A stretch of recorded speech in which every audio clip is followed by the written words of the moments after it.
দুর্যোগপূর্ণ আবহাওয়ার কারণে এবছর খুব একটা জমেনি পার্বত্য জেলা বান্দরবানের পশুর হাট। জেলার বিভিন্ন পশুর হাট ঘুরে দেখা গেছে ক্রেতার ভিড় অনেকটাই কম। যারাও বা এসেছেন বলছেন দাম নাগালের বাইরে। এদিকে বন্যার আশঙ্কায় অনেক ব্যবসায়ী হাটে পশু না তোলায় দাম বাড়তি বলছেন বিক্রেতারা। শফিকুর রহমানের তথ্য ও ছবিতে বিস্তারিত। বিরামহীন টিপটিপ বৃষ্টি, ভিজছে গরু ছাগল, ভিজছে ক্রেতা বিক্রেতা।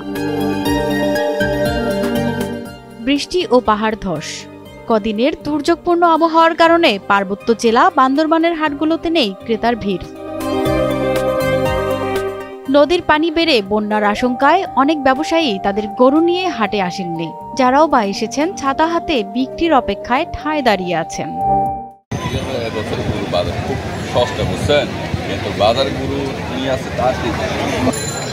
কোনো ধরনের মেডিসিন খাওয়াই নেই, গাছ বুঝে বেশি খাওয়াই বড় করছি, ভালো দাম পেলে আমি বিক্রি করবো।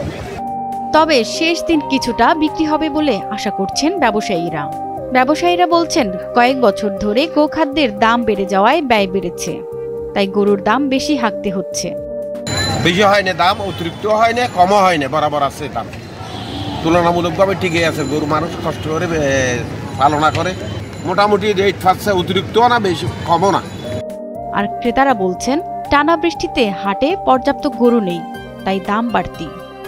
গরু অন্যান্য বছরের তুলনায় দাম একটু স্বস্তি আছে, সবার আছে। দাম একটু বেশি হলো, হ্যাঁ, মানুষের ক্রয়ের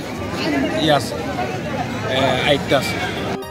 জেলার গরুর হাটকে কেন্দ্র করে অপ্রীতিকর ঘটনা ও জাল টাকার বিস্তার রোধে পুরো এলাকায় বাড়ানো হয়েছে পুলিশি নজরদারি।